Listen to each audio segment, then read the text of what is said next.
नमस्कार dreams rider news को स्वागत करुच्ची।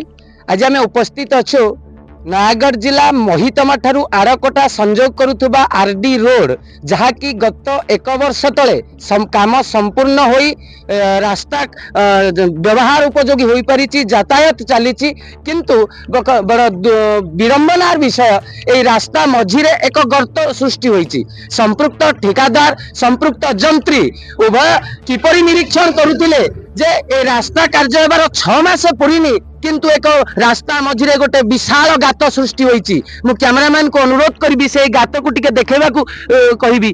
देखंतु ए जगन्नाथ प्रसाद ग्राम निकट रे होईथिबा विशाल गात याकू ग्रामवासी मानक तरफ एक खुंटी पकाई ताकू सूचना दिया जाइछि जे एठी सुरक्षा पाई जे दुर्घटनार सम्मुखीन काले होई पारंती यात्री माने सेति पाई ग्रामवासी मानक तरफ दिया जाइछि सूचना फलक। किंतु आज पर्यंत दीर्घ 5 दिन हो गलानी 5 दिन हो गलानी गात सृष्टि हेबार किंतु संपृक्त कंट्राक्टर संपृक्त जेई कहार एठी देखा नहीं। एठी नियम थिबा बेले जेउ रास्ता जे निर्माण करंती जेउ जंत्री बा जेउ ठेकेदार से माने 5 वर्ष पर्यंत रक्षणाबेक्षण करिवे किंतु एठी गात सृष्टि हो गलानी। वर्तमान सुधा कौनसी संपृक्त कंट्राक्टर किंबा संपृक्त जेई एठाकू आसी नाहंती। जदि ये रास्ता रे दुर्घटना घटे एथिपाई दायी किए रहिबो तेणु मु ड्रीम्स राइडर न्यूज चैनल माध्यम रे संपृक्त कंट्राक्टर संपृक्त जेई उपरिस्थ अधिकारी मानक मु सूचई देबा को चाहूची यथाशीघ्र ए कार्य को त्वरान्वित बेगरे यार निर्माण करी यार मरामती करी रास्ता को ठीक उपयोगी करी पारिले ए रास्ता रे यातायात करुथिबा यात्री माने सुविधा पाई परिबे। नयागढ़ जिला जगन्नाथ प्रसाद रु संजय दत्त आचार्य का रिपोर्ट ड्रीम्स राइडर न्यूज।